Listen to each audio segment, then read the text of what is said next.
fahaddits, maka sering-seringlah kalian bercerita tentang nikmat yang Allah berikan kepada kalian. Dan kadar minimal kita bercerita kepada diri kita pribadi.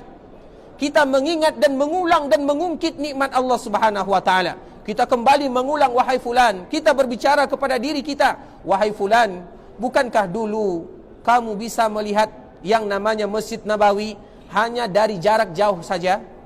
Bukankah kamu dulu hanya bisa melihat Ka'bah hanya melalui televisi saja?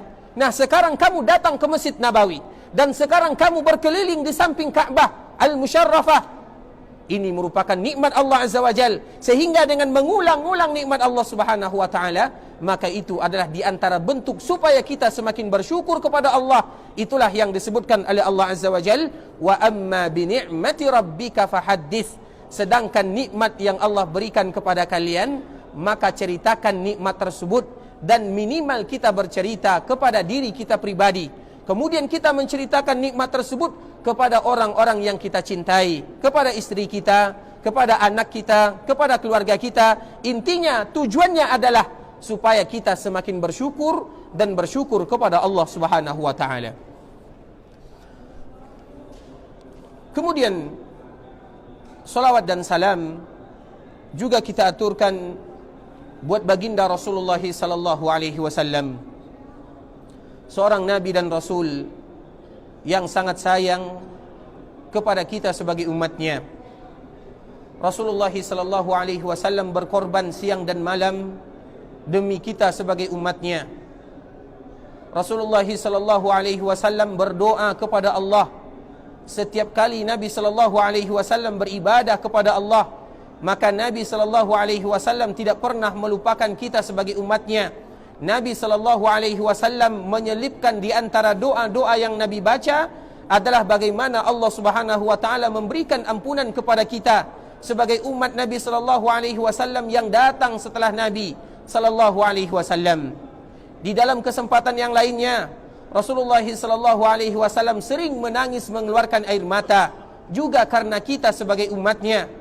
Rasulullah sallallahu alaihi wasallam melakukan sesuatu yang terbaik untuk kita sebagai umatnya. Betapa banyak perjuangan yang dilakukan Nabi sallallahu alaihi wasallam, guna dan tujuannya adalah memikirkan kita sebagai umatnya, karena umat yang terbanyak dan umat yang paling banyak masuk ke dalam surga Allah Subhanahu wa taala adalah umat Rasulullah sallallahu alaihi wasallam. Sehingga Nabi sallallahu alaihi wasallam menyebutkan di dalam sebuah hadisnya, kullu ummati yadkhulunal jannah. Sesungguhnya seluruh umatku pasti masuk ke dalam surga. Nabi kita yang mulia sallallahu alaihi wasallam menyebutkan, kullu ummati yadkhulunal jannah. Seluruh umat Nabi sallallahu alaihi wasallam pasti masuk surga. Illa man aba. Kecuali mereka yang tidak mau masuk surga. Dan apakah ada di antara umat Nabi sallallahu alaihi wasallam yang tidak mau masuk surga? Banyak. Sehingga para sahabat bertanya kepada Nabi sallallahu alaihi wasallam, "Wa man ya'ba ya Rasulullah?" Ya Rasulullah, siapa pula yang tidak mau masuk surga? Maksudnya siapa yang enggan masuk ke dalam surga, siapa? Sehingga para sahabat bertanya kepada Nabi sallallahu alaihi wasallam, maka Nabi menyebutkan, "Man ata'ani dakhalal jannah." Barang siapa yang betul-betul taat kepada Nabi sallallahu alaihi wasallam, maka dia pasti masuk surga, pasti masuk surga. Wa man asani faqad aba. Sedangkan mereka yang mengingkari Nabi sallallahu alaihi wasallam, tidak mau patuh terhadap perintah yang Nabi perintahkan atau yang Nabi anjurkan, yang Nabi sebutkan kepada kita, faqad aba. Mereka inilah mereka-mereka yang enggan masuk ke dalam surga Allah Subhanahu wa taala. Namun Nabi ikhwatal Islam adalah Nabi yang paling sayang kepada kita sebagai umatnya. Segala cara Nabi sallallahu alaihi wasallam lakukan untuk kita. Nabi berdoa kepada Allah agar Allah memberikan ampunan kepada kita di dunia. Nabi sallallahu alaihi wasallam meminta kepada Allah agar Allah memberikan keridhaan kepada dirinya tentang umatnya. Dan juga Nabi sallallahu alaihi wasallam datang kepada Allah Azza wa Jal agar umat Nabi sallallahu alaihi wasallam mendapatkan syafaat dari Nabi sallallahu alaihi wasallam. Berbagai cara dilakukan Nabi sallallahu alaihi wasallam bagaimana supaya umat Nabi sallallahu alaihi wasallam adalah umat yang terbanyak masuk ke dalam surga Allah Subhanahu wa taala, dan Allah Subhanahu wa taala mengabulkan apa yang diinginkan oleh Rasulullah sallallahu alaihi wasallam, sehingga manusia yang terbanyak menghuni surga Allah Subhanahu wa taala, 2/3 dari surga isinya adalah untuk umat Nabi sallallahu alaihi wasallam. Dan kita berharap kepada Allah Subhanahu wa taala, semoga kita termasuk di antara umat Nabi yang masuk ke dalam 2/3 yang masuk ke dalam surga Allah Subhanahu wa taala. Oleh karenanya, jangan pernah kita bosan dan lupa untuk berselawat kepada Rasulullah sallallahu alaihi wasallam. Kita aturkan selawat yang terindah buat baginda Rasulullah sallallahu alaihi wasallam. Allahumma salli ala Muhammad wa ala ali Muhammad kama sallaita ala Ibrahim wa ala ali Ibrahim innaka Hamidum Majid. Allahumma barik ala Muhammad wa ala ali Muhammad kama barakta ala Ibrahim wa ala ali Ibrahim innaka Hamidum Majid. Itu adalah salawat yang diriwayatkan dari sahabat Ka'ab bin Ujrah radhiyallahu taala anhu, yang dikeluarkan oleh Imam Bukhari rahimahullahu taala, dan inilah yang dikenal dengan salawat Ibrahimiyah, salawat yang terindah yang kita aturkan buat baginda Rasulullah sallallahu alaihi wasallam, yaitu salawat yang diriwayatkan dari sahabat Ka'ab bin Ujrah yang dikeluarkan oleh Imam Bukhari rahimahullahu taala. Kemudian juga boleh kita membaca salawat yang lainnya, ikhwatal Islam, karena lafaz berselawat kepada Rasulullah sallallahu alaihi wasallam sangatlah banyak. Namun di antara lafaz yang banyak tersebut dinukilkan oleh Imam Bukhari dan Imam Muslim dalam kitab sahihnya, dan yang pertama adalah hadis yang telah kita bacakan dari sahabat Ka'ab bin Ujrah. Kemudian juga ada lafaz yang lain dari sahabat Abu Sa'id Al-Khudri radhiyallahu taala anhu yang juga dikeluarkan oleh Imam Bukhari dan Imam Muslim. Apa lafaznya? Allahumma salli ala Muhammad wa ala ali Muhammad kama sallaita ala Ibrahim wa barik ala Muhammad. Allahumma salli ala Muhammad abduka wa rasuluk kama sallaita ala Ibrahim wa barik ala Muhammad wa ala ali Muhammad kama barakta ala Ibrahim. Itu juga merupakan lafaz salawat dari sahabat Abu Sa'id Al-Khudri radhiyallahu taala anhu. Kemudian juga ada lafaz salawat yang lainnya, ikhwatal Islam, yang juga diriwayatkan oleh Imam Bukhari rahimahullahu taala dari sahabat Abu Humaid As-Sa'idi radhiyallahu taala anhu. Lafaznya adalah Allahumma salli ala Muhammad wa azwajihi wa dhurriyyatihi kama sallaita ala Ibrahim wa barik ala Muhammad wa azwajihi wa dhurriyyatihi kama barakta ala Ibrahim fil alamin innaka Hamidum Majid. Kemudian juga ada lafaz yang dikeluarkan dari sahabat Abu Mas'ud Al-Ansari radhiyallahu taala anhu, dan hadis ini juga dikeluarkan oleh Imam Bukhari dan Imam Muslim, dan ini merupakan selawat yang senantiasa dan sering dibaca oleh kaum muslimin. Allahumma salli ala Muhammad wa ala ali Muhammad kama sallaita ala Ibrahim wa ala ali Ibrahim wa barik ala Muhammad wa ala ali Muhammad kama barakta ala Ibrahim wa ala ali Ibrahim fil alamin innaka Hamidum Majid. Ini juga merupakan di antara lafaz salawat kepada Nabi sallallahu alaihi wasallam. Namun apapun lafaz yang kita pakai, kita usahakan lafaz-lafaz yang kita sebutkan dan yang kita aturkan buat Nabi sallallahu alaihi wasallam adalah lafaz yang dikeluarkan dan yang disebutkan oleh para ulama. Dan di antara ulama yang menyebutkan adalah Imam An-Nawawi rahimahullahu taala. Imam An-Nawawi menukilkan di dalam kitabnya Riyadhus Shalihin ada beberapa lafaz bagaimana supaya kita bisa berselawat kepada Nabi sallallahu alaihi wasallam, sedangkan lafaz yang tersingkat untuk berselawat kepada Nabi sallallahu alaihi wasallam adalah mengucapkan sallallahu alaihi wasallam. Itu adalah lafaz yang paling singkat. Makanya Nabi menyebutkan, apabila nama Nabi disebutkan dan kita mendengarkan nama Nabi disebutkan, maka jangan pernah kita kikir dan bakhil untuk tidak berselawat kepada Nabi sallallahu alaihi wasallam, sehingga setiap nama Nabi sallallahu alaihi wasallam disebutkan maka kita mengucapkan sallallahu alaihi wasallam. Nabi sallallahu alaihi wasallam menyebutkan al-bakhil min ummati man dzukirtu indahu wa lam yusalli alaihi. Orang yang kikir, yang sebenar-benarnya kikir, dedekut, mereka yang tidak mau berselawat kepada Nabi sallallahu alaihi wasallam ketika nama Nabi sallallahu alaihi wasallam disebutkan. Sehingga ini merupakan di antara lafaz selawat kepada baginda Rasulullah sallallahu alaihi wasallam, dan lafaz yang paling singkat adalah dengan mengucapkan sallallahu alaihi wasallam. atau juga sebagaimana yang tertera di dalam zikir pagi dan sore, Allahumma salli wa sallim wa barik ala nabiyyina Muhammadin. Itu juga merupakan di antara bacaan salawat yang kita sebutkan untuk baginda Rasulullah sallallahu alaihi wasallam. Ikhwatal Islam rahimani wa rahimakumullah. Sekarang kita akan lanjutkan menyebutkan beberapa keutamaan yang ada di Masjid Rasulullah sallallahu alaihi wasallam secara khusus, atau kita akan menyebutkan di antara keutamaan kota Madinah, kota Rasulullah sallallahu alaihi wasallam. Di antara yang harus kita ketahui bahwa kota Madinah adalah kota yang paling sallallahu alaihi wasallam cintai. Rasulullah sallallahu alaihi wasallam sangat cinta kepada kota Madinah, dan Nabi sallallahu alaihi wasallam membuktikan kecintaan kepada kota Madinah.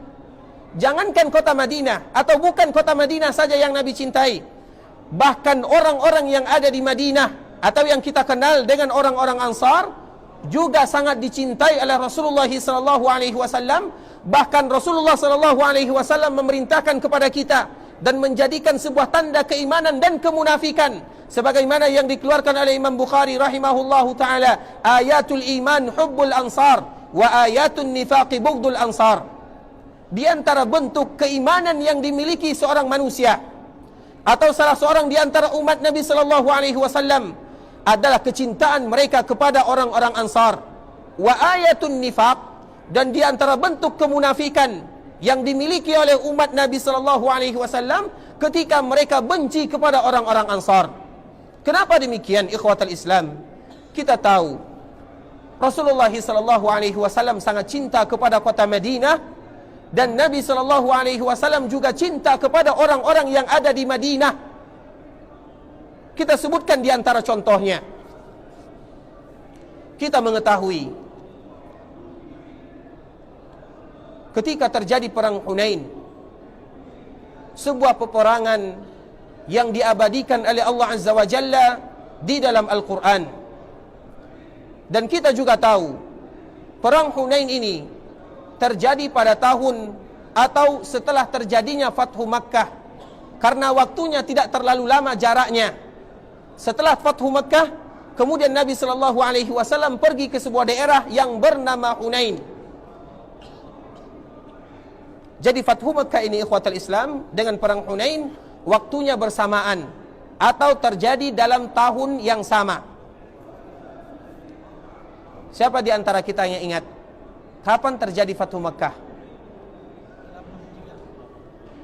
Siapa yang pertama kali angkat tangan? Yang ini atau yang ini?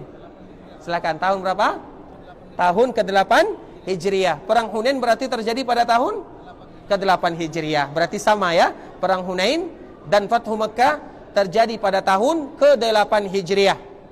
Perang Hunain adalah sebuah peperangan yang dilakukan Nabi sallallahu alaihi wasallam ketika atau setelah terjadi Fathu Makkah pada tahun ke-8 Hijriah, dan Allah abadikan di dalam Al-Quran. Allah sebutkan di dalam surat Taubah tentang kejadian dan peperangan Hunain. Karena di sini banyak pelajaran yang bisa kita ambil, dan di antara salah satunya bagaimana Nabi sallallahu alaihi wasallam cinta kepada penduduk Madinah, dan bagaimana Nabi sallallahu alaihi wasallam cinta kepada kota Madinah. Silakan Pak. Masya-Allah. Silakan dioper bis barakallahu fiik, jazakumullah khairan. Ikhwatal Islam rahimani wa rahimakumullah. Ketika pada tahun ke-8 Hijriah, Rasulullah sallallahu alaihi wasallam berniat bersama seluruh para sahabat yang ada di kota Madinah untuk pergi ke kota Mekah dalam rangka yang kita kenal dengan Fathu Makkah. Kemudian ketika Nabi sallallahu alaihi wasallam sampai di kota Mekah, maka tidak terjadi perlawanan di sana.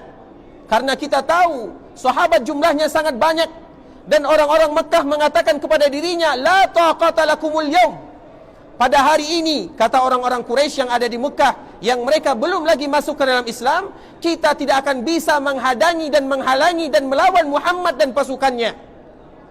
Sehingga Nabi sallallahu alaihi wasallam dengan mudah masuk ke kota Mekah, dan tidak terjadi perlawanan kecuali sedikit saja, yaitu sebuah pemimpin atau satu pemimpin dari suatu pintu yang dipimpin oleh Khalid bin Walid radhiyallahu taala anhu. Kemudian ikhwatal Islam, ketika Nabi sallallahu alaihi wasallam sampai di kota Mekah, dan Nabi sallallahu alaihi wasallam berdiri di samping Ka'bah Al-Musyarrafah, maka orang-orang Quraisy yang ada di Mekah, mereka berkumpul dan berkeliling kepada Nabi, di sekeliling Nabi sallallahu alaihi wasallam sambil menunggu keputusan yang akan dikeluarkan Nabi sallallahu alaihi wasallam. Kemudian setelah Nabi sallallahu alaihi wasallam mengeluarkan keputusan bahwa orang-orang Mekah adalah orang-orang yang diberikan kebebasan oleh Rasulullah sallallahu alaihi wasallam, maka dengan keputusan Nabi sallallahu alaihi wasallam tersebut, banyak di antara penduduk Mekah yang masuk ke dalam agama Islam, dan inilah yang disebutkan oleh Allah Azza wa Jalla, "Inna fatahna laka fatham mubinah." Kami memberikan kepadamu wahai Muhammad yaitu kemenangan yang sangat jelas. Dan di antara bentuk kemenangan yang Allah berikan kepada Nabi kita, yaitu ketika manusia berbondong-bondong masuk ke dalam agama Islam ketika terjadi Fathu Makkah. Kemudian ikhwatal Islam, beberapa hari setelah Fathu Makkah dan Nabi sallallahu alaihi wasallam menginap dan tinggal di kota Makkah, maka Nabi membawa seluruh pasukan kaum muslimin, baik yang berasal dari kota Madinah atau yang berasal dari kota Mekah, menuju sebuah daerah yang bernama Hunain. Disinilah yang kita kenal dengan perperangan Hunain. Dan Allah Subhanahu wa taala menyebutkan di dalam Al-Qur'an, "Laqad nasarakumullahu fi mawatin katsiratin wa yawma Hunainin idz a'jabatkum kasratukum falam tughni ankum minallahi syai'a wa dhaqat 'alaikumul ardu bima rahubat thumma wallaytum mudbirin." ثم أنزل الله سكينته على رسوله وعلى المؤمنين وأنزل جنودا لم تروها وعذب الذين كفروا وذلك جزاء الكافرين. 3 ayat Allah Subhanahu wa taala sebutkan tentang kejadian yang dihadapi kaum muslimin dan Nabi kita sallallahu alaihi wasallam ketika terjadi perang Hunain pada tahun ke-8 Hijriah. Nah, di antara kejadian yang aneh ikhwatal Islam, dan peperangan Hunain adalah peperangan yang berbeda dengan peperangan yang lainnya, di mana ketika terjadi perang Hunain, kaum muslimin jumlahnya sangat banyak. Kenapa demikian? Karena kaum muslimin mereka bergabung, yang dari kota Madinah dan yang berasal dari Mekah, mereka semuanya sama-sama pergi ke sebuah daerah yang bernama Hunain. Sehingga ketika peperangan Hunain terjadi, adalah satu-satunya peperangan yang dipimpin Nabi sallallahu alaihi wasallam dengan pasukan yang sangat banyak, karena bertemu 2 kabilah atau 2 tempat dari kota Madinah dan dari kota Mekah. Kemudian karena saking banyaknya pasukan kaum muslimin, ada sebahagian di antara mereka yang baru masuk Islam. Mereka berbicara kepada sahabatnya dan kepada temannya. Apa yang mereka katakan? Lan naghlibal yaum.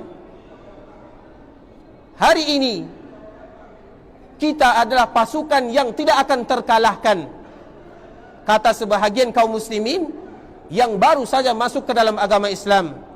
Kenapa mereka mengatakan yang demikian? Jumlah sedikit saja Allah memberikan kepada mereka kemenangan. Bagaimana kalau jumlahnya banyak? Itu seolah-olah yang dikatakan oleh sebahagian kaum muslimin, sehingga mereka menyebutkan lan naghlibal yaum. Hari ini kita tidak akan terkalahkan. Sehingga ketika mereka sampai ke Hunain, Allah Subhanahu wa taala memberikan ujian karena perkataan yang dikeluarkan sebahagian kaum muslimin. Karena kita tahu ikhwatal Islam, yang memberikan kemenangan adalah Allah Azza wa Jalla. Yang memberikan kemenangan dan yang membuat kaum muslimin menang adalah karena iman yang mereka miliki. Dan Allah Subhanahu wa taala tidak pernah menjadikan standar kemenangan adalah jumlah yang banyak, tidak. Allah Subhanahu wa taala menyebutkan di dalam surah Al-Baqarah, "Kam min fi'atin qalilatin ghalabat fi'atan katsiratan biiznillah." Karena betapa banyak jumlah yang sedikit bisa mengalahkan dan menghancurkan pasukan yang banyak. Apa sebabnya? Semuanya adalah atas izin Allah Azza wa Jalla. Sehingga jumlah ini ikhwatal Islam, dan ini pelajaran bagi kita semuanya, jumlah tidak pernah menentukan kemenangan dan kekalahan. Yang menentukan kemenangan adalah iman kepada Allah, iman kita kepada Nabiullah, kuatnya keimanan yang dimiliki oleh seorang manusia atau hamba Allah Azza wa Jalla. Itulah yang menentukan kemenangan. Sehingga di antara salah satu yang disebutkan Nabi sallallahu alaihi wasallam kepada kita kaum muslimin, terutama kita yang berada di akhir zaman, Rasulullah sallallahu alaihi wasallam memberikan ibarat kepada kita semuanya. Kaum muslimin di akhir zaman, mereka ibarat qas'ah, yaitu ibarat piring yang besar yang di dalamnya ada makanan. Kemudian para musuh kaum muslimin, mereka akan mengambil makanan tersebut dan berebutan. Seolah-olah Nabi SAW menyebutkan, nanti di akhir zaman, musuh-musuh Islam, mereka akan memakan kaum muslimin berebutan sebagaimana mereka memakan makanan yang ada di dalam piring yang besar. Sehingga para sahabat bertanya kepada Nabi SAW, Ya Rasulullah, amin qillatina yawma'idh. Ya Rasulullah, kenapa kita demikian? Kenapa kita dimakan oleh musuh-musuh kaum muslimin? Apa sebabnya? Apakah karena jumlah kita yang sedikit? Kata para sahabat bertanya kepada Nabi SAW, amin qillatina. Apakah karena jumlah kita yang sedikit, ya Rasulullah? Apa jawaban Nabi SAW? Tidak. Bal antum kusur. Namun kalian sangat banyak. Kalian sangat banyak, kata Nabi SAW. Namun jumlah kalian yang banyak tidak lebih dari buih-buih yang ada di lautan. Jumlah kalian yang banyak tidak lebih daripada buih-buih yang ada di lautan. Apa maknanya? Apa maksudnya? Tidak bisa memberikan manfaat dan mudarat kepada musuh kaum muslimin. Karena buih kita tahu, dia hanya mengikuti arah ombak, kemana ombak berada, atau kemana ombak mengarah, ke sana dia ikut. Nah, begitulah kaum muslimin disebutkan Nabi SAW. Maksudnya apa, ikhwatal Islam? Jumlah tidak pernah menentukan kemenangan dan kekalahan. Namun yang menentukan kemenangan adalah iman kepada Allah dan iman kepada Rasulullah SAW. Sehingga Allah memberikan pelajaran kepada kaum muslimin. Dan Allah ingin memberitahukan kepada mereka bahawa yang memberikan kemenangan adalah Allah dan keimanan yang mereka miliki, bukan jumlah yang banyak. Sehingga dengan jumlah yang banyak tersebut, Allah Subhanahu wa taala memberikan ujian kepada kaum muslimin. Pertama kali mereka masuk ke daerah Hunain, maka mereka dihujani oleh anak panah.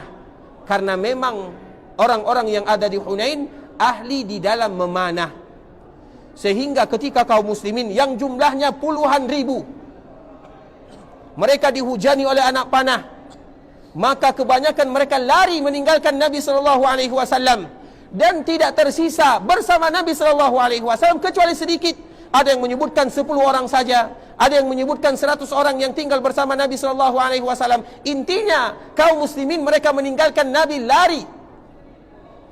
Dan akhirnya Nabi SAW memanggil kaum muslimin, wahai kaum muslimin, aku adalah Muhammad, aku adalah Ibnu Abdul Muttalib. Nabi SAW kembali memanggil kaum muslimin. Kemudian ketika Nabi kembali memanggil kaum muslimin, akhirnya kaum muslimin kembali bergabung bersama Rasulullah SAW. Dan akhirnya Allah memberikan kemenangan kepada kaum muslimin ketika terjadi peperangan Hunain, yang mana di awalnya Allah memberikan peringatan kepada mereka bahawa jumlah yang banyak tidak pernah menentukan kemenangan dan kekalahan. Apa kata Allah Subhanahu wa taala? Laqad nasarakumullahu fi mawatin katsiratin wa yawma Hunainin iz a'jabatkum kasratukum. Wahai kaum muslimin, ingatlah ketika Allah memberikan pertolongan kepada kalian, dan di antaranya adalah ketika terjadi perang Hunain, iz a'jabatkum kasratukum, ketika kalian mulai merasa bangga dengan jumlah yang banyak. Falam tughni ankum minallahi syai'a, dan ketahuilah jumlah yang banyak itu tidak akan pernah memberikan manfaat kepada Allah Subhanahu wa taala. Falam tughni ankum minallahi syai'a wa daqat 'alaikumul ardu bima rahubat. Kemudian kalian merasa bumi ini seolah-olah sempit karena banyak kaum muslimin yang lari meninggalkan Nabi sallallahu alaihi wasallam. Tsumma wallaitum mudbirin. Kemudian kalian pergi meninggalkan Nabi sallallahu alaihi wasallam. Ini adalah pelajaran yang pertama yang bisa kita ambil dari peperangan Hunain. Kemudian ikhwatal Islam, akhirnya Allah Subhanahu wa taala menurunkan pertolongan. Tsumma anzalallahu sakinatahu ala rasulihi wa alal mu'minin. Kemudian Allah kembali menurunkan sakinah kepada Nabi sallallahu alaihi wasallam, dan Allah memberikan pertolongan kepada kaum muslimin, yang mana pada akhirnya Allah memberikan kemenangan ketika terjadi perang Hunain untuk Nabi sallallahu alaihi wasallam dan untuk seluruh pasukan kaum muslimin yang ikut bersama Nabi sallallahu alaihi wasallam. Kemudian ikhwatal Islam, pelajaran yang kedua, setelah terjadi perang Hunain dan setelah Allah memberikan kemenangan kepada kaum muslimin, ketahuilah orang Hunain adalah orang yang kaya. Kebanyakan mereka adalah orang yang kaya, sehingga ketika mereka pergi ke daerah Hunain, dan orang-orang yang ada di Hunain, mereka memiliki peternakan yang sangat banyak, mereka memiliki harta yang sangat banyak, Sehingga ketika Allah memberikan kemenangan kepada kaum muslimin, mereka mendapatkan harta rampasan yang sangat banyak. Dan harta rampasan yang paling banyak yang didapatkan Nabi SAW adalah ketika terjadi perang Hunain.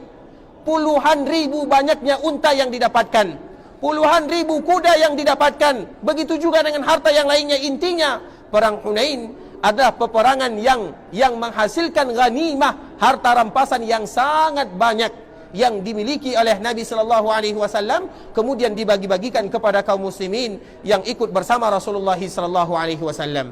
Namun ada keanehan mulai terjadi, ikhwatal Islam, ketika Rasulullah SAW memberikan harta rampasan tersebut hanya kepada orang-orang Mekah, dan Nabi tidak memberikan ghanimah, harta rampasan, kepada orang-orang Madinah. Dari sini, ketika Nabi SAW memberikan harta rampasan yang ada di Hunain, sebagaimana tadi yang kita sebutkan, harta yang sangat banyak, Nabi SAW berikan kepada penduduk Makkah, dan Nabi tidak memberikan kepada mereka-mereka yang berasal dari Madinah. Maksudnya apa? Orang Ansar tidak mendapatkan sedikit pun harta rampasan ketika terjadi perang Hunain. Dan wajar para Ansar atau orang-orang Ansar, mereka bertanya, kenapa Nabi SAW tidak memberikan harta rampasan kepada kita? Walaupun yang mereka inginkan bukanlah harta rampasan. Namun setelah terjadi peperangan, Nabi memberikan harta rampasan dan membagikan harta rampasan, kecuali kepada orang-orang Ansar yang berasal dari kota Madinah. Orang Madinah, orang Ansar tidak mendapatkan harta rampasan tersebut, sedikit pun tidak mereka dapatkan. Sehingga menjadi pertanyaan yang sangat besar, kenapa Nabi melakukan yang demikian? Sehingga keluarlah isu di kalangan orang-orang Ansar. Mungkin di antara isu yang tersebar, mungkin Rasulullah SAW ingin kembali ke kampung halamannya. Karena kita tahu Nabi SAW berasal dari Mekah. Nabi lahir di sana, Nabi tumbuh di sana, Nabi besar di sana, teman-teman Nabi banyak di sana, teman bermain Nabi SAW banyak di sana, keluarga Nabi SAW banyak di sana. Sedangkan di Madinah tidak ada kecuali sedikit saja. Sehingga orang Madinah, isu yang tersebar di kalangan orang-orang Ansar menyebutkan, mungkin Nabi SAW ingin menetap di kota Madinah. Dan ada juga isu yang tersebar, seolah-olah ini isu yang tersebar di kalangan orang-orang Ansar, seolah-olah Nabi SAW sudah mulai lupa kepada kota Madinah dan mulai lupa kepada orang-orang yang ada di Madinah.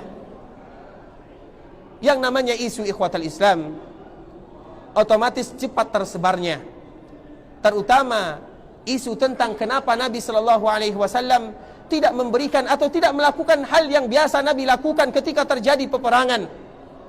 Dan kita tahu ikhwatal Islam, di antara hikmah kenapa Nabi SAW hanya memberikan harta rampasan kepada orang-orang Mekah, kita tahu antara Fathu Mekah dengan perang Hunain jaraknya hanya sekitar 15 hari sampai 20 hari. Tidak terlalu jauh jaraknya, tidak sampai 1 bulan. Sehingga penduduk Mekah dinamakan dengan mu'allaf, yaitu mereka yang baru saja masuk ke dalam agama Islam. Dan kita tahu di antara kewajiban yang dilakukan kaum muslimin, apabila ada saudara kita yang baru saja masuk ke dalam agama Islam atau yang kita kenal dengan mu'allaf, maka di antara salah satu yang harus kita berikan adalah berbentuk materi. Makanya zakat boleh diberikan kepada mu'allaf. Apa tujuannya? Supaya mereka kokoh di dalam agama Islam. Dan inilah yang dilakukan Nabi SAW. Nabi tahu kalau orang-orang Mekah mereka baru saja masuk ke dalam agama Islam. Nabi tahu kalau orang-orang Mekah mereka butuh penyemangat. Nabi tahu orang-orang Mekah butuh bantuan supaya mereka kokoh terhadap agama Islam dan di dalam agama Islam. Sehingga Nabi SAW memberikan harta yang banyak kepada orang-orang Mekah dan tidak memberikan kepada orang Madinah. Karena Nabi tahu orang Madinah adalah orang yang kuat keimanannya. Nabi tahu orang Madinah mereka yang sudah teruji bagaimana kecintaan mereka kepada Nabi SAW. Sehingga Nabi SAW sengaja tidak memberikan kepada penduduk Madinah, dan Nabi memberikan kepada penduduk Mekah karena mereka baru saja masuk ke dalam agama Islam. Sehingga kita lihat, dan Nabi SAW sengaja memberikan harta rampasan tersebut terutama kepada pemimpin-pemimpin Quraisy yang baru saja masuk Islam. Siapa pemimpin Quraisy? Pemimpin Quraisy adalah Abu Sufyan. Teman Nabi bermain di waktu kecil, Abu Sufyan, yang baru saja dia masuk ke dalam agama Islam.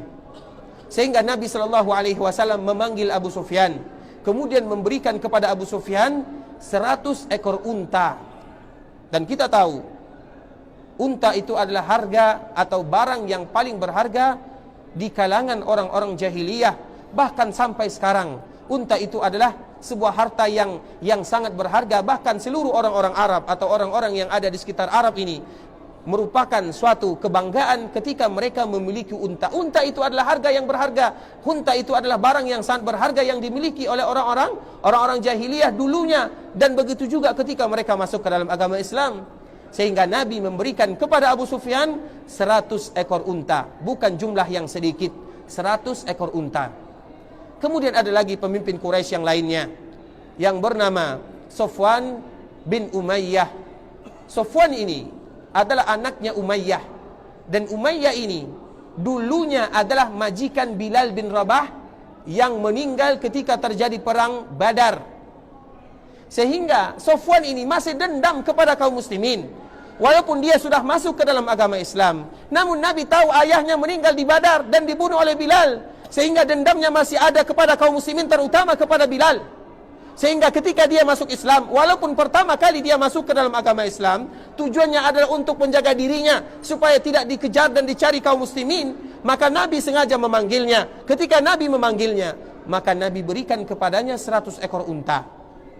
Kemudian tidak sampai di situ saja, Nabi tambah lagi 100 ekor unta. Kemudian Nabi tambah lagi 100 ekor unta. 300 ekor unta Nabi berikan kepada Safwan bin Umayyah yang ayahnya meninggal di perang Badar, dibunuh kaum muslimin, dan dia masih ada kesalnya kepada kaum muslimin. Dan di antara cara Nabi SAW adalah memberikan hadiah. Sehingga begitu juga hal ini, ikhwatul Islam, juga sesuatu yang bisa kita lakukan.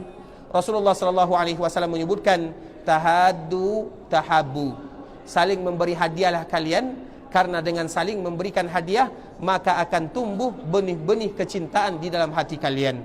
Dan ini yang dilakukan Nabi SAW. Sehingga apa kata Safwan? Safwan mengatakan, sebelumnya orang yang paling aku benci adalah Muhammad.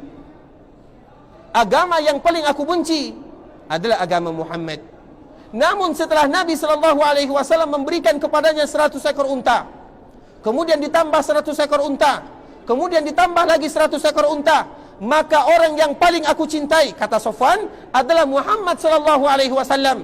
Dan agama yang paling aku cintai adalah agama Muhammad SAW. Coba bayangkan bagaimana asarnya, bagaimana dampak Nabi SAW sengaja memberikan dan membagikan harta rampasan yang ada di Hunain, terutama kepada pembesar-pembesar Quraisy. Dan begitu juga kepada anaknya Abu Jahal, Ikrimah bin Abu Jahal. Kita tahu Abu Jahal adalah pemimpin orang-orang Quraisy, dan anaknya setelah ayahnya meninggal, ayahnya juga meninggal di perang Badar. Abu Jahal, anaknya adalah Ikrimah. Sehingga Nabi SAW juga memanggil Ikrimah dan memberikan harta rampasan dan 100 ekor unta kepada Ikrimah. Sehingga ikhwatal Islam, seluruh harta rampasan yang didapatkan ketika terjadi perang Hunain, semuanya dibagi-bagikan kepada orang-orang Mekah dan tidak dibagikan kepada penduduk Madinah. Kemudian setelah harta rampasan tersebut habis dibagikan oleh Rasulullah SAW, maka Rasulullah SAW memanggil dan mengumpulkan orang-orang yang ada di Madinah dan yang berasal dari Madinah. Kemudian ketika yang tidak berkumpul atau yang berkumpul tersebut adalah khusus orang-orang Madinah saja, maka Nabi SAW mulai berbicara kepada orang-orang Madinah. Ya ma'syaral ansar, wahai orang-orang Madinah, ketahuilah, aku sengaja memberikan harta rampasan yang ada di Hunain kepada orang-orang Mekah, dan aku tidak memberikan kepada kalian. Kemudian Nabi SAW berbicara panjang lebar terhadap orang-orang Ansar yang berasal dari Madinah. Dan akhir dari yang Nabi SAW sebutkan, dan dari sini dapat kita ambil pelajaran betapa sayangnya Nabi SAW kepada orang-orang Ansar, dan betapa cintanya Nabi sallallahu alaihi wasallam kepada kota Madinah, dan ini merupakan di antara keutamaan kota Madinah. Apa kata Rasulullah sallallahu alaihi wasallam kepada orang-orang Ansar? Ya ma'syaral Ansar, wahai orang-orang Ansar. Kemudian Nabi sallallahu alaihi wasallam membicarakan atau berbicara kepada orang-orang Ansar, ala tardawna an yarji'an nasa bil ghanimah wa tarji'una bi Rasulillah sallallahu alaihi wasallam? Wahai orang-orang Ansar, tidakkah kalian rela, tidakkah kalian ridha biarkan manusia atau biarkan penduduk Mekah mereka pulang dengan membawa harta rampasannya? Ada di antara mereka yang pulang dengan membawa untanya, ada di antara mereka yang pulang dengan membawa kudanya, ada di antara mereka yang pulang dengan membawa dombanya, mereka pulang dengan membawa hartanya. Wa tarji'una bi Rasulillah sallallahu alaihi wasallam, sedangkan kalian wahai penduduk Madinah, kalian pulang dengan membawa Rasulullah sallallahu alaihi wasallam, Rasul yang kalian bawa pulang. Biarkan manusia pulang dengan membawa harta, sedangkan kalian yang kalian bawa pulang adalah Muhammad sallallahu alaihi wasallam. Dan Nabi sallallahu alaihi wasallam membuktikan apa yang dia ucapkan, sehingga Nabi sallallahu alaihi wasallam kembali pulang ke kota Madinah, dan di antara bentuk kemuliaan kota Madinah, Nabi sallallahu alaihi wasallam dikuburkan di kota Madinah, dan ini merupakan kemuliaan untuk orang-orang yang ada di Madinah dan kota Madinah. Kemudian setelah Nabi menyebutkan yang demikian, maka Rasulullah sallallahu alaihi wasallam menyebutkan, Allahumma arham al-ansar wa abna'il ansar wa abna'i abna'il ansar. Ya Allah, sayangi orang-orang Ansar, sayangi anaknya orang-orang Ansar, dan sayangi anak cucunya orang-orang Ansar. Dan ini merupakan kemuliaan yang sangat berharga ikhwatal Islam untuk kota Madinah dan untuk penduduk Madinah, ketika Nabi sallallahu alaihi wasallam lebih memilih kota Madinah dibandingkan kota Mekah. Ketika Nabi sallallahu alaihi wasallam memilih meninggal dan wafat di kota Madinah daripada kota Mekah. Ketika Nabi sallallahu alaihi wasallam dikuburkan di kota Madinah dibandingkan daripada kota Mekah, dan Nabi memilih kota Madinah. Dan ini merupakan di antara bentuk kecintaan Nabi yang mulia sallallahu alaihi wasallam kepada kota Madinah dan kepada orang-orang yang ada di Madinah, atau yang kita kenal dengan orang-orang Ansar, keturunan Ansar dan anak cucunya orang-orang Ansar. Sehingga ini merupakan kemuliaan untuk kota Madinah. Kemuliaan untuk kota Madinah adalah Nabi kita yang mulia sallallahu alaihi wasallam dikuburkan di kota Madinah, dan ini merupakan kemuliaan bagi kita semuanya. Ketika kita datang ke kota Madinah, maka kita dianjurkan untuk berziarah ke perkuburan Nabi yang mulia sallallahu alaihi wasallam, sebagaimana doa yang kemarin telah kita ajarkan, sambil mengucapkan Assalamu alayka ya Rasulullah wa rahmatullahi wa barakatuh, sallallahu wa sallama wa baraka alayka wa jazaka afdala ma jaza nabiyan an ummati. Keselamatan untukmu ya Rasulullah, rahmat Allah dan juga berkahnya, salawat dan salam serta keberkahan untukmu ya Rasulullah, dan semoga Allah memberikan kepadamu balasan yang paling mulia dan yang paling indah, sebagaimana Allah memberikan balasan kepada seluruh para nabi ketika mereka berdakwah untuk umatnya.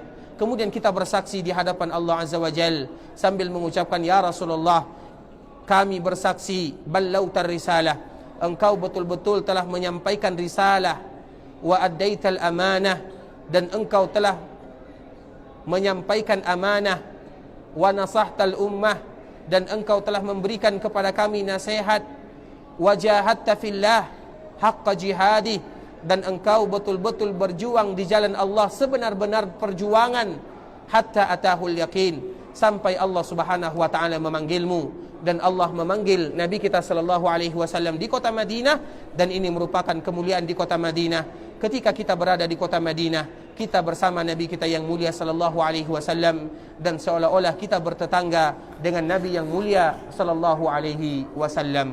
Oleh karenanya ikhwatal Islam, saudara kaum muslimin rahimani wa rahimakumullah, sebagaimana yang kemarin kita sebutkan, ketika kita datang ke kota Madinah, maka dianjurkan bagi kita semuanya untuk berziarah ke perkuburan Nabi sallallahu alaihi wasallam sambil mengucapkan Assalamu alayka ya Rasulullah wa rahmatullahi wa barakatuh, sallallahu wa sallama wa baraka alayka wa jazaka afdala ma jaza nabiyan an ummati, ballautar risalah wa addaital amanah wa nasahtal ummah wa jahadta fillahi haqqa jihadihi hatta atahul yaqin. Dan ini merupakan doa yang kita baca ikhwatal Islam ketika kita berziarah ke perkuburan Nabi sallallahu alaihi wasallam. Dan sebagaimana yang kita sebutkan kemarin, doa ini akan kita ulang dan terus kita ulang sampai Allah Subhanahu wa taala memberikan kepada kita taufik sehingga kita bisa menghafalnya dan membacanya ketika kita datang berziarah ke perkuburan Nabi sallallahu alaihi wasallam. Assalamu alayka ya Rasulullah wa rahmatullahi wa barakatuh. Sallallahu wa sallama wa baraka alayka wa jazaka afdala ma jaza nabiyan an ummati. Assalamu alayka ya Rasulullah wa rahmatullahi wa barakatuh. Ini sama dengan salam biasa. Namun untuk Nabi kita menyebutkan Assalamu alayka ya Rasulullah. Assalamu alayka ya Rasulullah wa rahmatullahi wa barakatuh. Sama dengan Assalamu alaikum warahmatullahi wabarakatuh. Kemudian sallallahu salawat wa sallama salam wa baraka alayka, keberkahan untukmu. Sallallahu wa sallama wa baraka alayka. Kemudian wa jazaka afdala ma jaza nabiyan an ummati. Wa jazaka, semoga Allah memberikan balasan untukmu ya Rasulullah. Afdala, balasan yang paling afdal. Ma jaza, sebagaimana Allah memberikan balasan nabiyan, seorang nabi, an ummati, terhadap umatnya. Dan ini merupakan doa yang dibaca dan kita baca bagi mereka yang berziarah ke perkuburan Nabi sallallahu alaihi wasallam. Assalamu alayka ya Rasulullah wa rahmatullahi wa barakatuh. Sallallahu wa sallama wa baraka alayka wa jazaka afdala ma jaza nabiyan an ummati. Tayyib, sebelum kita sambung dan kita sebutkan di antara keutamaan kota Madinah yang lainnya, siapa di antara kita yang sudah hafal doa berziarah ke perkuburan Nabi sallallahu alaihi wasallam? Silakan. Ya Rasulullah.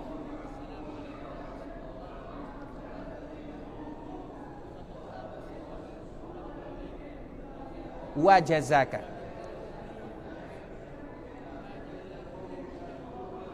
Insyaallah, artinya silakan artinya.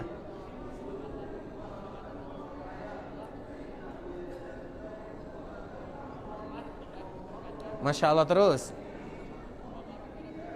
Sallallahu. Terus, Masya Allah, Tabarakar Rahman. Semoga Allah memberikan imbalan. Terus. Iya. Sebaik-baik imbalan. Atas umatnya. Masya Allah, Tabarakar Rahman. Masya Allah. Silakan nak, silakan. Silakan. Tayyib, siapa lagi yang mau mencoba, siapa yang sudah hafal? Silakan.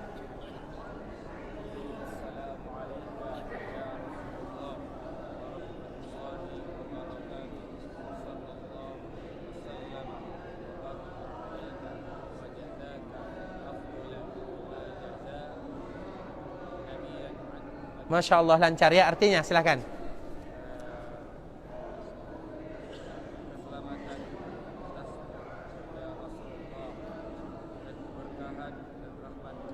Terus.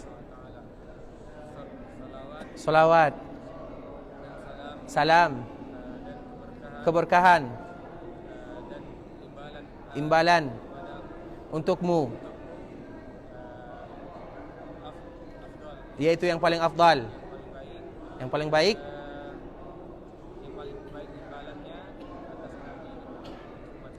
Untuk Masya Allah, Tabarakar Rahman, Masya Allah. Tayyib, yang depan sudah, yang kiri sudah, yang kanan silahkan. Saudara kita yang dari kanan silahkan. Siapa yang sudah hafal? Silahkan Pak, silahkan. Masya Allah.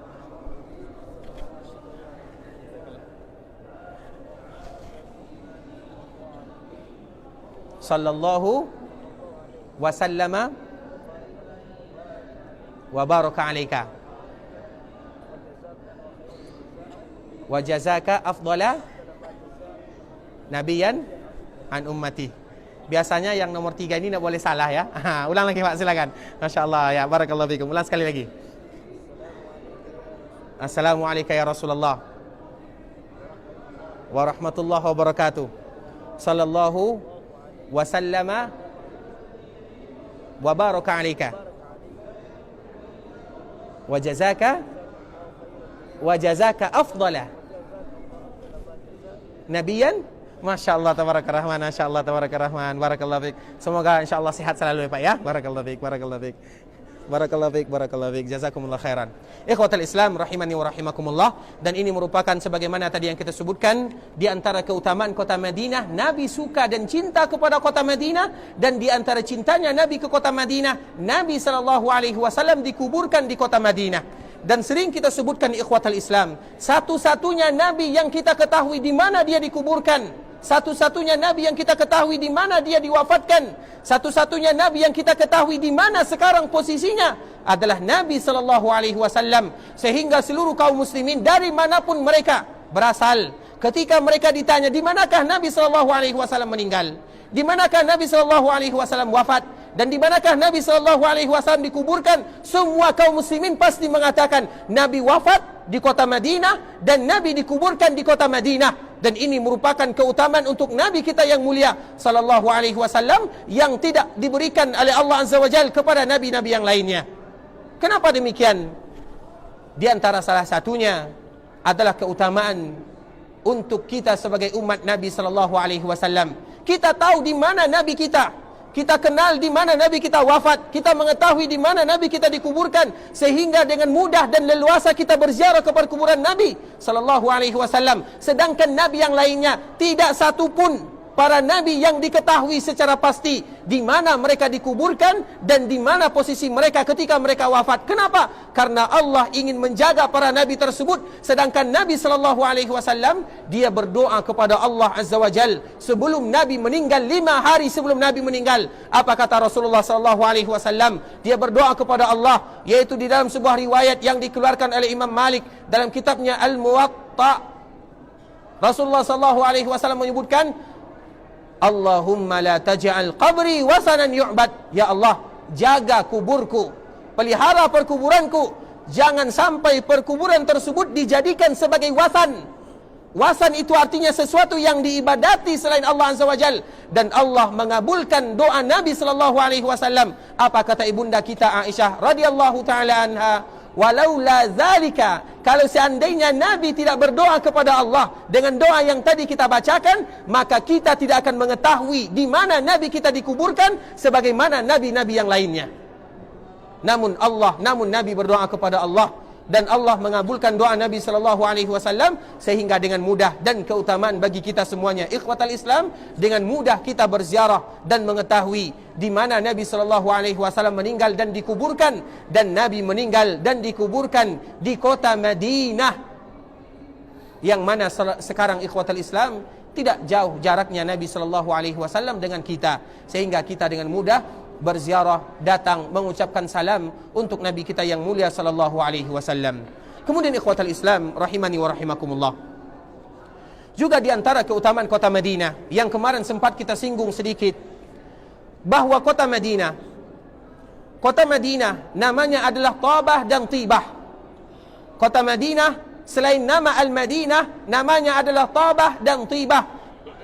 Inna Allah sammaha Tabah, kata Nabi SAW di dalam sebuah hadis yang diriwayatkan oleh Imam Muslim, bahwa sesungguhnya Allah memberikan nama kepada kota Madinah dengan Tabah dan Tibah. Dan Madinah sesuai dengan namanya. Tabah artinya adalah sesuatu yang baik, Tibah artinya adalah kebaikan. Karena memang mereka yang datang ke kota Madinah tujuannya adalah untuk melakukan kebaikan dan mencari yang terbaik. Sehingga dianjurkan bagi kita ikhwatal Islam, selama kita berada di kota Madinah dan ketika kita bertetangga dengan Nabi yang mulia sallallahu alaihi wasallam, dianjurkan bagi kita untuk berlama-lama. Dianjurkan bagi kita untuk berlama-lama, terutama bagi kita yang waktunya sedikit, berlama-lama kita berada di Masjid Nabawi sallallahu alaihi wasallam. Kita habiskan waktu kita berada di dalam rumah Allah Azza wa Jalla. Jangan sampai ikhwatal Islam, jangan sampai kita lebih lama di mall ketimbang lebih lama di rumah Allah Azza wa Jal. Itu adalah fakta yang terbalik atau sesuatu yang terbalik. Waktu kita tidak lama sebagaimana yang sering kita sebutkan. Dan ketika waktu kita tidak lama, maka kita memprioritaskan yang pertama dan yang utama. Dan yang pertama kali kita prioritaskan adalah bagaimana supaya kita beribadah kepada Allah, dan bagaimana supaya kita berlama-lama di kota Taubah dan Tibah dan Madinah, dan kita duduk berlama-lama beriktikaf di masjid Rasulullah sallallahu alaihi wasallam. Itulah yang semestinya kita lakukan. Sedangkan di mall, ikhwatul Islam, kita mengetahui terutama di zaman sekarang, korma, berapa lamalah kita waktunya mencari korma? Tidak terlalu lama. Korma di Madinah ada, di daerah kita juga ada korma. Sejadah begitu juga, atau oleh-oleh yang lain begitu juga. Namun Masjid Nabawi hanya satu yang ada di dunia. Masjid Nabawi tidak ada duanya. Di mana lagi kita akan mencari Masjid Nabi sallallahu alaihi wasallam? Dengan waktu yang singkat, kita berusaha sekuat mungkin bagaimana supaya waktu kita lebih lama ketika kita berada di dalam Masjid Nabawi. Dan di antara kita tahu keutamanya, ikhwatul Islam, semua kita tahu apa yang disediakan oleh Allah Azza wa Jalla ketika mereka berlama-lama di Masjid Nabawi. Banyak ibadah yang bisa kita lakukan dan banyak pahala yang bisa kita dapatkan karena Masjid Nabawi. Dan ketika kita berada di kota Madinah, Allah bagi-bagi hadiah. Allah sedang bagi-bagi hadiah kepada kita. Tinggal bagaimana kita mau tak mengambil hadiah yang Allah berikan atau tidak. Bukankah Allah dan Nabi sallallahu alaihi wasallam menyebutkan, ahabbul biqa'i ila Allahi masajiduha?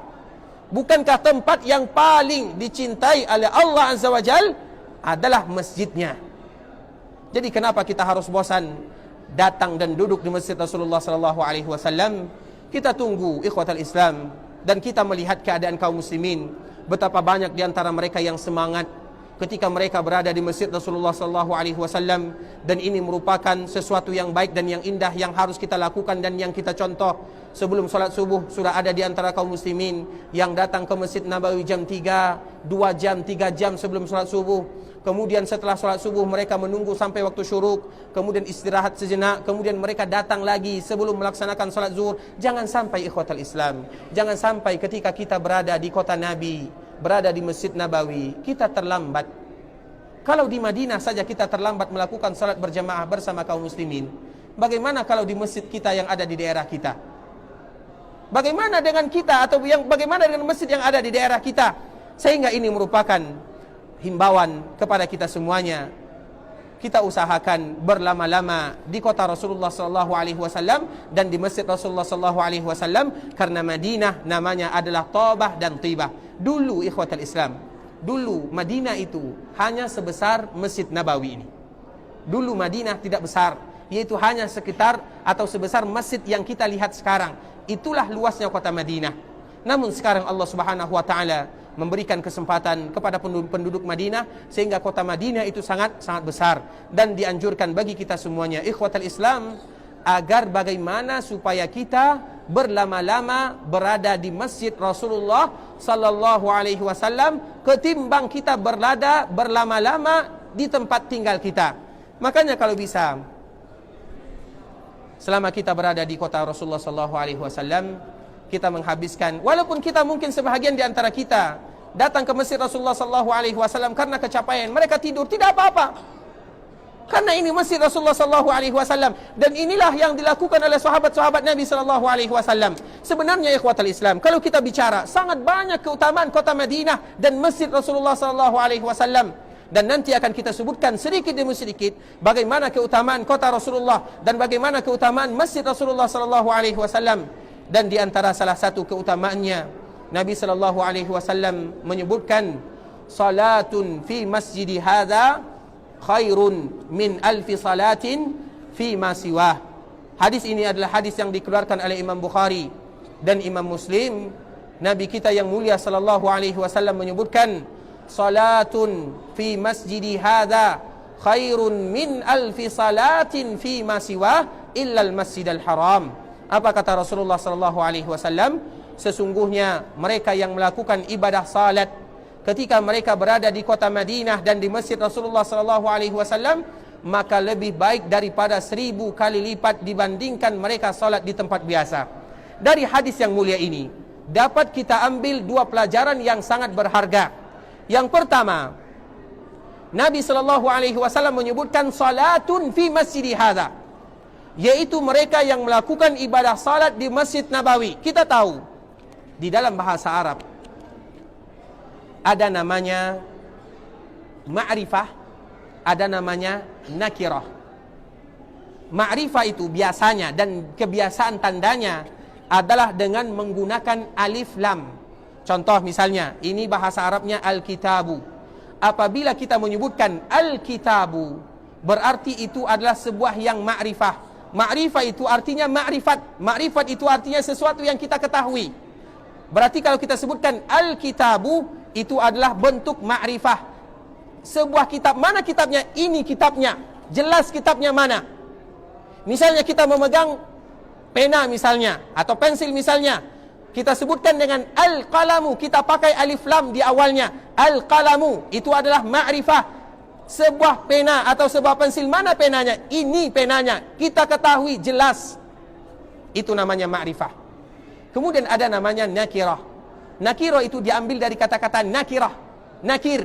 Nakir itu sesuatu yang kita pungkiri. Seperti kalimat mungkar. Sesuatu yang kita pungkiri. Sehingga disebut dengan nakirah. Nakirah itu artinya sesuatu yang tidak jelas. Sesuatu yang kita tidak tahu. Dan biasanya di antara sifat sebuah benda, apabila dia nakirah, tandanya adalah tidak menggunakan alif lam. Misalnya al-kitabu. Al-kitabu ma'rifah, kita pakai alif lam. Sedangkan kitabun adalah berbentuk nakirah karena tidak ada alif lamnya. Nah, sekarang kita kembali ke hadis Nabi SAW. Nabi menyebutkan salatun. Salatun. Salatun. Nabi SAW menyebutkan ma'rifah atau nakirah? Siapa yang pertama kali jawab? Nakirah. Masya Allah. Nakirah. Silakan, silakan. Masya Allah. Barakallahu fiik. Barakallahu fiik. Syukran, barakallahu fiik. Nabi SAW menyebutkan salatun. Sifatnya nakirah. Salat apa yang Nabi maksudkan SAW? Tidak tahu. Nakirah itu artinya sesuatu yang kita tidak tahu. Sehingga Nabi menyebutkan salatun, yaitu salat. Salat apa ya Rasulullah? Seolah-olah kita bertanya, salat apakah yang dilipat gandakan pahalanya? Nabi tidak pernah menyebutkan salat apa yang akan dilipat gandakan pahalanya. Apa maknanya? Apa maksudnya? Berarti seluruh salat yang dilakukan kaum muslimin ketika mereka berada di Masjid Nabawi, semuanya akan dilipat gandakan oleh Allah Azza wa Jal. Bahkan salat janazah yang dilakukan kaum muslimin juga akan dilipat gandakan oleh Allah Azza wa Jal. Sehingga dari sini kita tahu salatun fi masjidi hadza, salat di Masjid Nabawi, kata Nabi SAW, yaitu semua salat yang dilakukan kaum muslimin. Sehingga dianjurkan bagi kita ikhwatul Islam, ketika kita berada di Masjid Nabawi, jangan kita sia-siakan kesempatan yang diberikan oleh Allah Azza wa Jal. Lakukan salat. Salat apa? Salat apa saja. Bahkan salat jenazah. Dan ini anjuran kepada kita semuanya. Setiap kali kita melewati salat jenazah, dan setiap kali muazzin memanggil kita as-salatu 'alal mayyit misalnya, jangan ada di antara kita yang absen dan tidak salat dan tidak menyolatkan saudara kita kaum muslimin. Kenapa? Karena ini namanya adalah salat. Dan kalau kita salat jenazah dan ikut menyolatkan saudara kita kaum muslimin, maka kita pun akan dilipat gandakan pahalanya oleh Allah Azza wa Jalla.